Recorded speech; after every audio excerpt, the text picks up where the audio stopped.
Hi, guys, and welcome to your June 2021. This is going to be the What Aren't They Telling You Timeless reading week 4 for the beautiful sign of Aquarius, Sun, Moon, Rising, and Venus. If you are new here with me, hello, hello. If you are returning, welcome back. And if you're subscribed to the tribe, and what's good, fam bam, say hello to my members.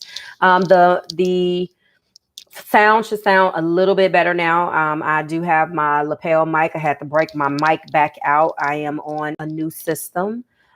So that's a blessing. So the internal speakers, yeah, I'm going back to what I used to do with my mic. So you'll see it right there clipped on me. Don't be alarmed.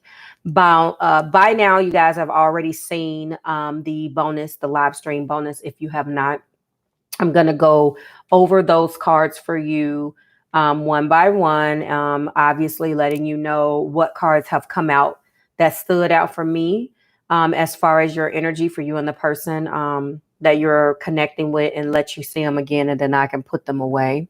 One of the things that I had told you guys is that I'm definitely feeling like there's someone in the connection that definitely is struggling to tap into their inner power. So with that, we're going to go ahead and start with inner power.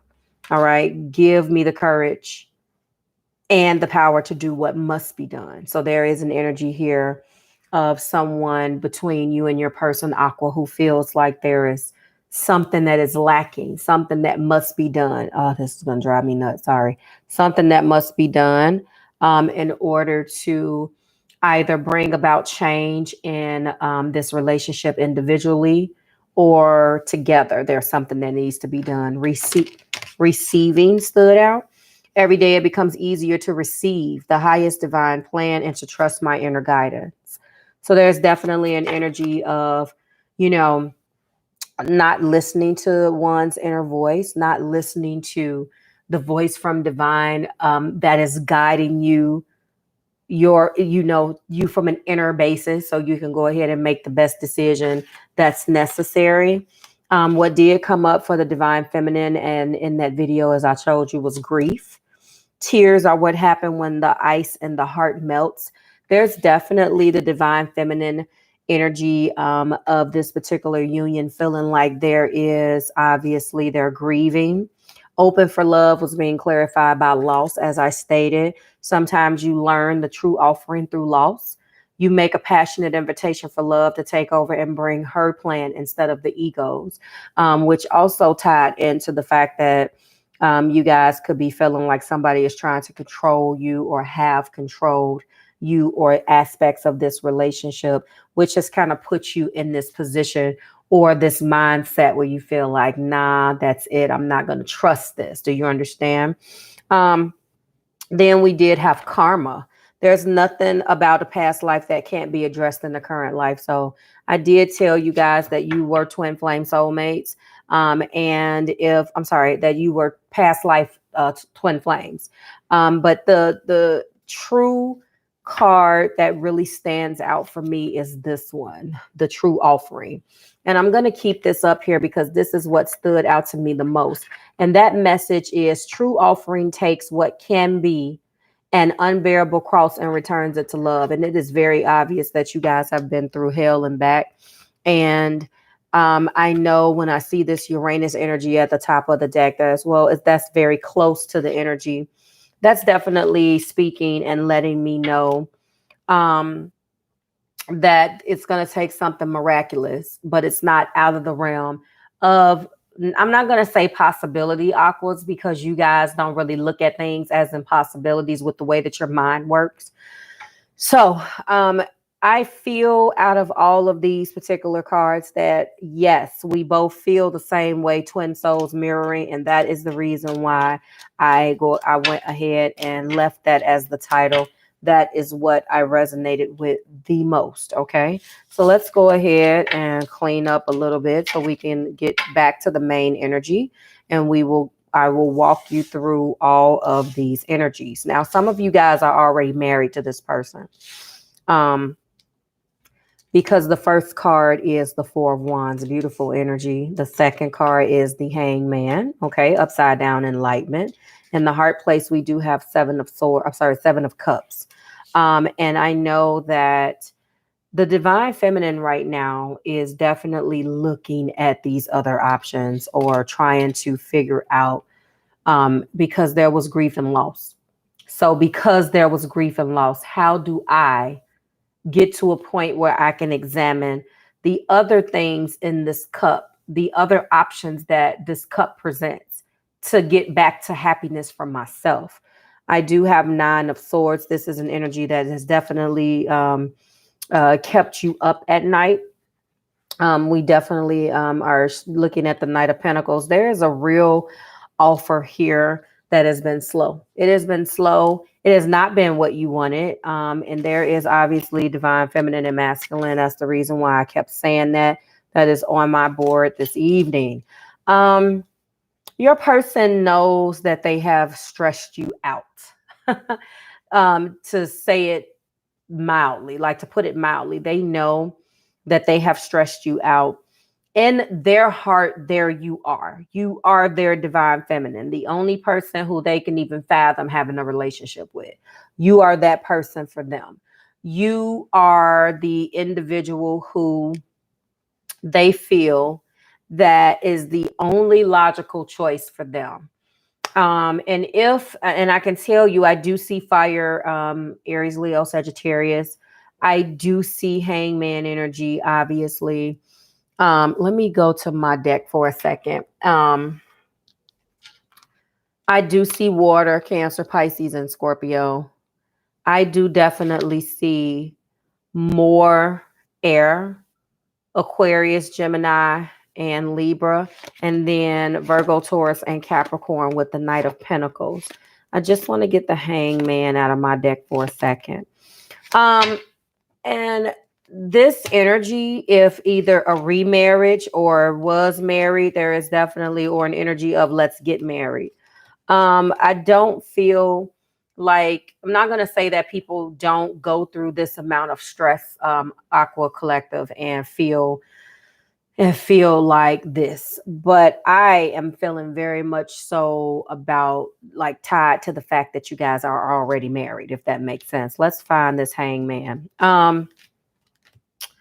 This person you have married, been through some type of happiness with, maybe you feel cheated, something regarding the marriage is here. Just want to let you know that. Hangman, this is definitely an energy, obviously, of trying to figure out what to do. You are at that crossroads. I feel like I had one. But there is karma here as well. I feel as if there is a lot of past life with that.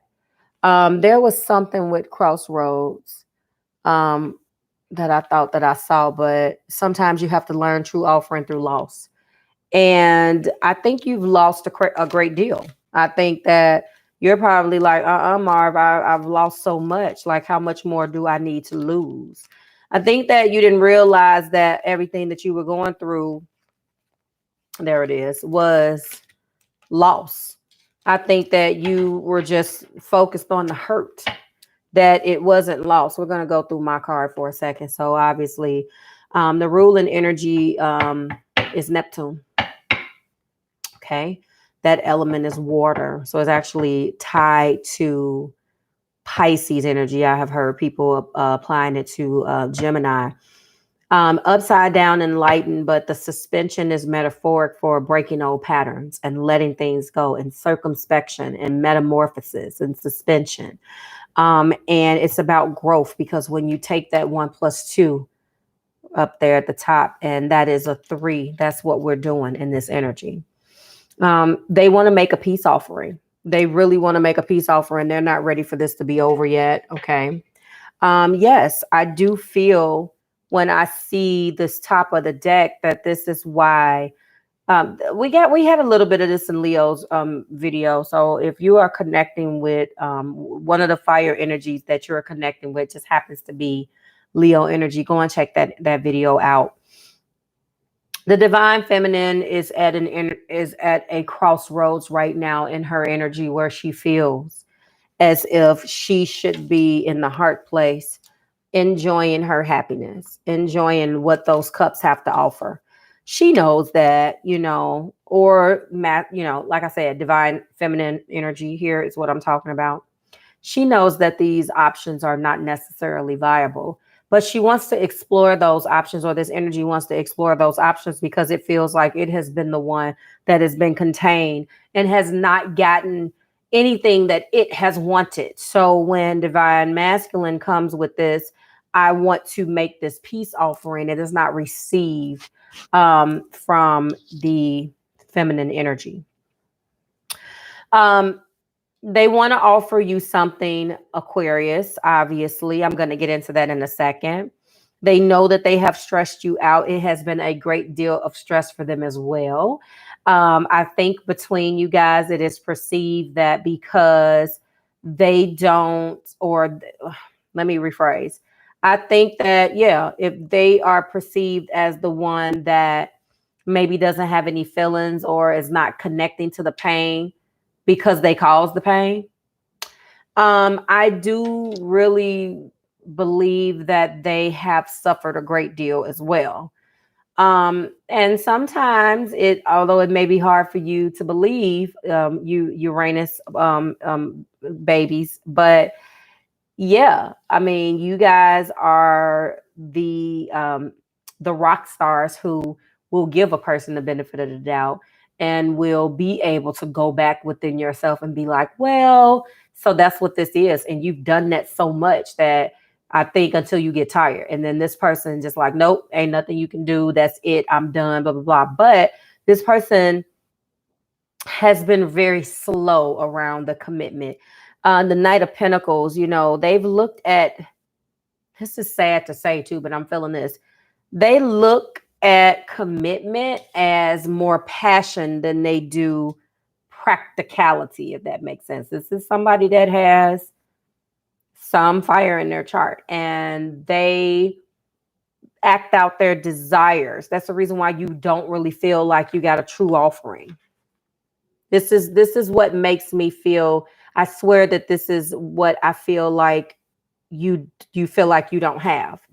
Because a true offering takes what can be an unbearable cross and returns it to love. And you don't feel like, hold on, you don't feel like you are a loss to them. Because a true loss is they want to make a passionate invitation for love and to take over and bring, the divine plan instead of the ego. So you feel like, you walking away is maybe the karma that they need. And that's fine. But divine feminines, you are grieving and you're ready to kind of step out and kind of explore other options. Okay. Top of the deck is the Eight of Pentacles. There's going to be a lot of hard work. But what was disheartening was the Seven of Swords. And this could be exactly the reason why you feel the way that you feel regarding this person. Unfortunately, yes, they are doing the work. They want to put in the work. Yes, they do. But there is also always this cheating mentality. Like, I'm going to give you a little bit and I'm just going to take me a little bit off the top. And that is the reason why you feel like this is an illusion. That's why you have a problem with trusting them. Okay. And you want a new life, but you don't feel like they're capable of giving it to you with that Eight of Pentacles. You see the work and you feel like they're just not doing enough. And for some of you guys, you are dead on the money. They're not. They are doing enough, but not to your satisfaction. It's this energy of, I'm going to give you this, but I'm going to take this back. They're not all in, and that's what scares you. The Four of Wands is being clarified by the divine masculine energy, okay? Hangman is being clarified by giving the gift. They're going to come back in with the peace offering. And the divine feminine, of course, is clarifying the Seven of Cups. Open for love is clarifying that Nine of Swords. They are up at night, a little anxious about you know, having this relationship to go the way that they want it to go. They still feel like they're working very hard, but you don't like that cheating mentality. You feel like that you can't trust them. The Knight of Pentacles is being clarified by passion, and you feel like, yes, going back to that point, that it is I'm telling you right now, is a means to control you because it's here. You feel that way too. You feel like the facade that they put up is only that. And you want a true offering. You want they have put you in a position where it has been an unbearable cross to bear. It has been unbearable. And you feel like, okay, well, if you can turn it around, but at the same time, you should start feeling like, I don't want to make this person jump through these hoops, because at the end of the day, there's something here that's not real. That it's here. It's right here in the cards. Now, I can't tell you exactly what it is. I can tell you that it is the way that this person thinks. And I can tell you that they put themselves through a lot of situations and you end up bearing the water for it, Aqua. I can tell you that, you know, this person has possibly, you know, I felt abandonment and it was never really a true offering because of the way you bared that water. And I feel that although they're the way that they are, you guys have been doing this for so long. It's like you will have to basically go back to infancy in order for you to change the way that you think. Like, what's going to do that? Lobotomies are illegal. Like, what completely changes your mind? Like I tell my clients, people don't change, they temper. And when I see what I'm looking at, I always say that although change is very much possible, you have to understand when someone has shown you the worst of them, they're always one. And I know that a lot of people don't like to look at it like that. I'm not being a cynic, and I'm definitely not being pessimistic. But again, it is a realistic way that I have to look at it in order to make me sleep at night. And so you have to find what that thing is. And by all means, if you believe and trust the good in a person, please do so. But when a person has shown you the worst of them, you always have to take it with a grain of salt. It's the same. It matches my theory because you never really give your all again after you've been hurt. That is you having that mentality, and us as a human collective. You're always that one mistake away from taking me back there. And unfortunately, when you've been hurt the amount of this Seven of Swords, it's hard. Like I say, unbearable cross. This is what they want to give you, though. But there's something here that's not quite, only you know that, okay? I don't want to spend too much time. It will be a new life. They do have an offering, but is it really true? If you're asking me, Marv, what do you think intuitively? I feel like it is more so around the way that they think that's deceptive. And if you're not going to change the way that they think, they can change what they're going to do, but you're not going to change this Seven of Swords mentality.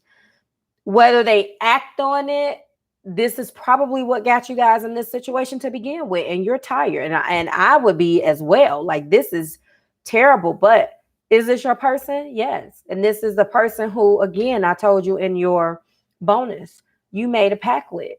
You met them in the past life. Maybe they were not a lion SOB in the past life, and you decided to make a pact. There was something that you trusted, and you guys made a pact to come here in this lifetime and in this realm and finish whatever you guys promised to one another. And it may be hard for you to believe that, but if you can't stay away from a person, and that's subjective. I don't even want to start that, because I am not telling anybody to stay with anybody. This is what the cards show, because I get a lot of people that look at these readings so literal. So are you saying? And I was about, no, I didn't say anything but what the cards said. So my position is to let you know what the cards say and tell you what I feel intuitively. And I know why you're holding back, Aquarius. And I don't blame you. But if you take this gift, then that is you being right back here, feeling trapped.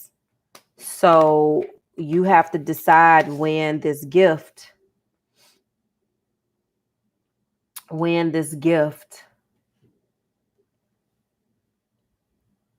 enough is enough, when you will demand this true offering. But back to what they aren't telling you, they're coming in with a gift and they think that their offer is true. Now, I see illusion. I mean, it could have been clarified by anything. And I just think that they just have a very childish, illusionary, Neptunian mind. They could be a Pisces. And, you know, just swimming upstream and downstream constantly tears this person. And that's unfortunate. That is unfortunate. But this is the person who you're with. I feel like it's fire. I feel this Neptunian energy. I feel Cancer, Pisces, and Scorpio. I feel Libra, Gemini, Aquarius. I feel Virgo, Taurus, and Capricorn. They really want to give you this new life and they're working towards it. And they could be working for some of you guys to come out of this illusionary type energy to try to heal that Seven of Swords mentality where they always have to think about cheating, or they always have to, you know, I'm not going to tell the right hand what the left hand is doing or the left hand what the right hand is doing. It's just like, why can't you just be true? Why is it always a secret? So if this is this mentality and this person constantly is in a state of illusion, then I don't blame you. But getting back to it, you know, what they want is to make a true offering. They want to make a true offering. They're going to be giving you a gift. They're going to be promising you a better life than they have. And I feel like you're going to take it. And I don't want you to beat yourself up about taking it. You have to go through your process, Aqua, to find out where you are. You cannot base it off of anything other than true work and figuring out, you know, what the next step is, because again, it is a divine feminine and masculine connection. So you're going to be somehow stuck with this energy for a long time. I know you're trying to get back to a place where you want to find out where your options are, but they want you to stay put. They want to make you a true offering. They're going to be trying very hard to take this unbearable cross and return it to love. And they want you to believe them. So like, share, subscribe to the Marvelous Tribe. Yes, they may have some illusionary ideas. Maybe that's what it is. Maybe it's the way that they think. Maybe it's the way that they approach things. Maybe, you know, you're afraid to take a leap of faith because their version of the Four of Wands is very controlling. Maybe they know that that's how they can control you. So if they continue to win with that strategy, maybe it's time to eliminate the fact that they can do that to you to begin with. Okay. Think about that. Like, share, subscribe to the Marvelous Tribe. Certainly hope that it resonated. I will see you soon when we do it again. We're going to keep the same order as week 4 for week 1 of July, and you will be number 7. Aqua, I will see you then. Bye, guys.